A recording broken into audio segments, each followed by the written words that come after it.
basic tip for men today, specifically men today, to develop confidence so they win in their careers and they win with women? What would be some tips you would share with them, young men? Well, there's always the cliche, do what you say you're going to do. But ultimately, I think confidence comes from the memory of winning. You know what I mean? If you win a lot at anything, you become more confident in that thing. So if you want to become more confident all around, you need to win more. And to win more, I think, is easy because winning is a choice, really, isn't it?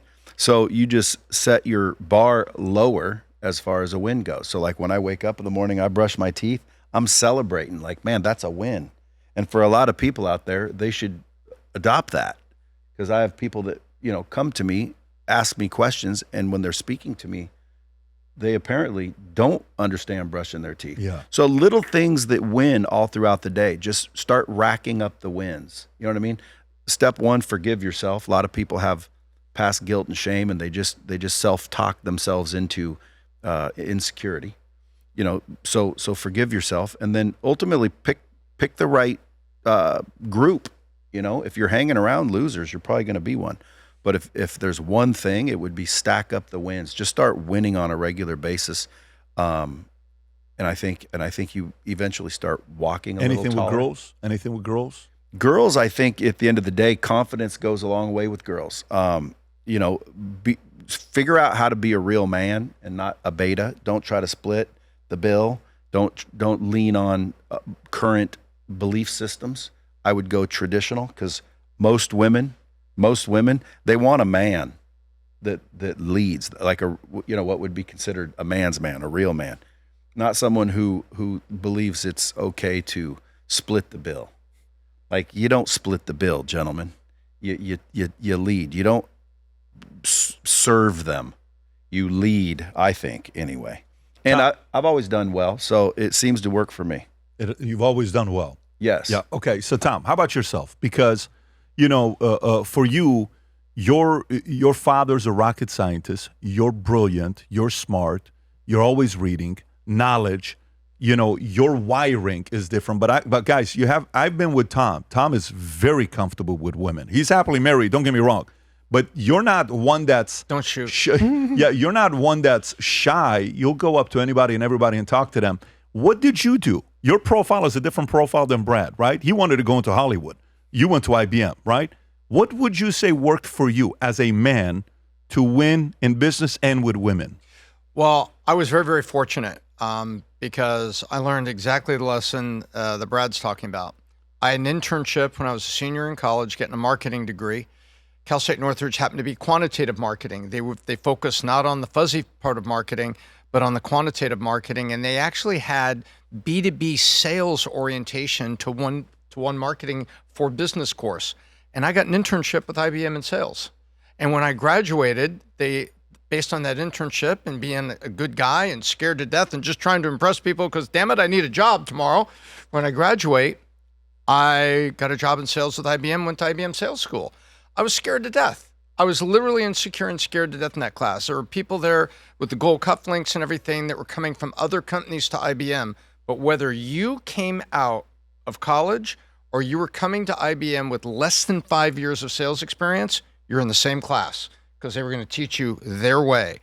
I finished number one in the class by just paying attention and following instructions. And by the end of the class, I was ranked number one. I surprised myself, but I sat and I said, I can hang with these people. These are people 4 and 5 years working for Xerox that want to work for IBM. I got the same job they did.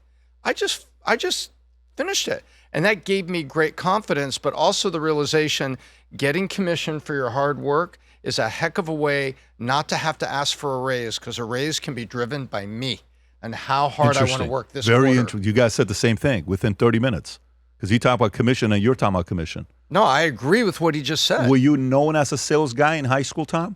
Because I know you ran a business as well, the surfboard that you would do. I built it. I was known as a talker. I was known at times maybe being too much of a wise ass. No way. Yeah, I was known as being funny, but I wasn't the class clown that got like tossed out of class and go to detention. Yep. But I was known as that. I was the curious, talking, bit of a wise ass guy, but what was very interesting, people would come to me and ask me about like getting jobs. I remember. So what was your play? What was your game with girls? Think when you're in your 20s, Tom. What was your play? Like when I was in college? Yeah. Compliment, encourage, and tell them how good they can be. I think, no, I don't see that. I think you're really good. But I never lied to them. I never went the player route where you lie to her to give her false confidence. So you would say you're fat, but your eyebrows are pretty. Is that kind of like, that's what you're saying? Like, at least you were honest. No, I didn't do that stuff. Oh, but you just say you don't lie, though. I encouraged them. I would encourage people. It's cross on the line now, Tom. You do that nowadays. You literally could get fired today, HR, if you make a comment like that. Well, you just don't approach the fat ones. Right. Or if you want a shady picnic, invite Oprah. But, it's like... Well, she's on GLP-1s right now, so shout out to her GLP-1s.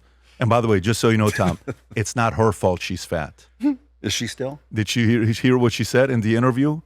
I learned something very new, that it's not my fault that I'm fat. So I would disagree. Of course I would disagree. No, it's a remote-controlled chicken nuggets jumping into your mouth. Did you hear this or no? Go ahead, Rob. Can you please play this clip, 28-second clip? Brad, have you seen this? Watch this. Okay. I'm going to see his reaction.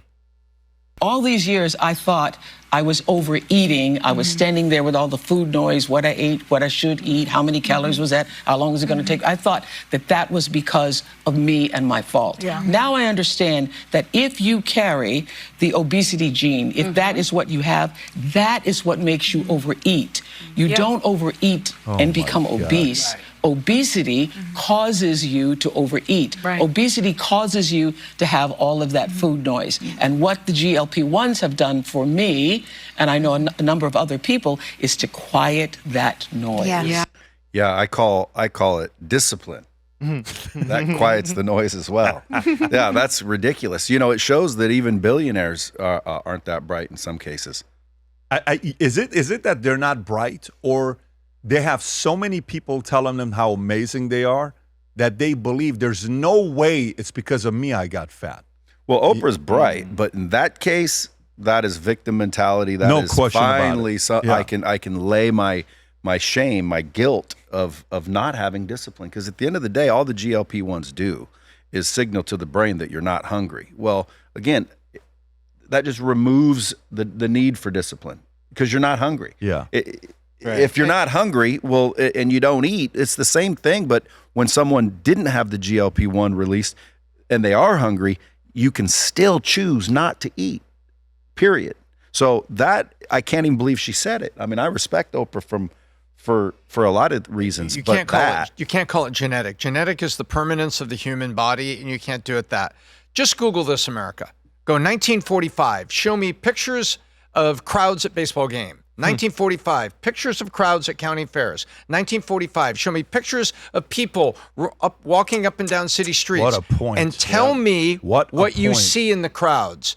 Tell me how many, obese people you see. They're not all at home. And find county fair, school graduation, any pictures you want from 1945. You know what I'm talking about? Yep. America was different. Our standards were different. Yeah. Food was different. Yeah, that's the part as well. The gene in America and humans hasn't changed since 1945. Yeah, it's the food for sure. Mm-hmm. Yeah. Brandon, do you have anything to add to this? You're 30 years old, so how's your game? I mean, things could always improve. I think pretty good, though. I definitely agree with the confidence things. I definitely, in terms of like success, between like girls and success, like been choppy, upward trend. I think I don't know where these guys are at, but striving to be. But I definitely think confidence and being certain about what you want to do and where you want to go in life. Don't let anybody throw you off of that. I think that that's a magnetic pull to it. If you are like it's like Outwitting the Devil. The book Outwitting the Devil. It says if you have definiteness of purpose, then you're gonna make end up in good places in life. I think if you have definiteness of purpose and pursue that like crazy and take bold action, then you're gonna end up in a good place. Yeah, I like that. And listen, every one of you is different when you explain that. But the confidence thing, when you go, you can be someone who was known as the jock. That comes naturally. But you can be someone who's the nerd. You have your own game on the way they can make it work. But what the market's always going to want is more confident people, whether it's career or relationships. And this is why I was about to announce to you guys, we are about to launch Tom's dating advice course that's coming out on Lightspeed today. There's a reason why Brad is here today. Yes. 22 keys to dating in 2026. The platform Click on the for link your below educational content. to learn how you can have better genes, where you can control yourself from the urge of eating too much so you can be in shape, unlike other billionaires out there. And the upsell will be how to close the hose workshop. Nice. Featuring Brandon Aceto. Yeah. Folks, once a year, we host an event called the Sales Leadership Summit. That event is coming up in the next 2 months. It'll be in South Florida at Trump Doral. And it's for those of you that run a business, because sales is king. Most people don't understand the power of developing sales leaders that develop sales people. This video will break down what's happening at SLS, and hopefully those of you guys that are doing $1 million plus, you'll get a chance to get a ticket for yourself. Go ahead, Rob, play the clip. So many years ago, I realized the size of your income, your net worth, your lifestyle is a pure reflection of the size of problems you solve. So for me, going back 20-some years ago, I was a good salesperson. I learned how to sell. I knew if I ran 3-4 appointments a day, I could sell 2, 4, 6, maybe 8 insurance policies on a given day. Then I asked myself, how do I sell 50 in a day? How do I sell 100 in a day? There's no way I can do it by myself. I had to solve a big problem and go from being a salesperson to being a sales leader. By the way, it is very different being a salesperson than being a sales leader. That's a massive problem to try to solve. What happened later on? I went from selling 2 to 3 policies a day personally to eventually we sold 1 million insurance policies with our company, and we sold that company for $250 million. 3 years ago, licensing 60,000 insurance agents. We solved a massive problem, got paid massively. Let me bring it back to you. In America today, according to the Bureau of Labor Statistics, we have 13.4 million salespeople in America that go out selling every day working for commission. We have 132,000 VP of sales, according to LinkedIn, and we have roughly 8,000 chief sales officers in America. Now, when it comes down to putting the hat on of being a sales leader, it's a very different accountability, tough conversations, challenging, transferring your knowledge on how to get referrals, how to follow up on leads, how to properly follow up where you don't offend the person, the script you use when you DM versus when you email, which is when you make a phone call, how to give better presentations, the types of phone calls to make, the types of contests to run, how to hold them accountable and drive them and not upset them and they still want to come. How do you steer competition? All of this are things companies that solve big problems that become multi-billion-dollar companies do. So once a year, I host a conference called a Sales Leadership Summit. This happens once a year. To attend this, you need to do a minimum of $1 million a year and have 5 salespeople that report to you. If you want to join us at this year's Sales Leadership Summit, that happens end of March, we'll go through a 200-page manual together on how to go through A through Z of being a great sales leader. Click on a link below, fill out the information. One of our representatives from the David Consulting will reach out to you and tell you more about the Sales Leadership Summit. Rob, what is the website to go to this? Do we have it in the link? We do. It's in the description. It's also in pinned to the chat. But can you click on a link just to see what it looks like so everybody sees it? So go, if that's you, click on a link. We'll spend 2 days together at Trump Doral, and we go through A through Z, and it's a great place to network with other performers that are also doing well. There you have it. So what's the website called, Rob? sls.betdavidconsulting.com. Beautiful. All right, fantastic. If you enjoyed this video, you want to watch more videos like this, click here. And if you want to watch the entire podcast, click here.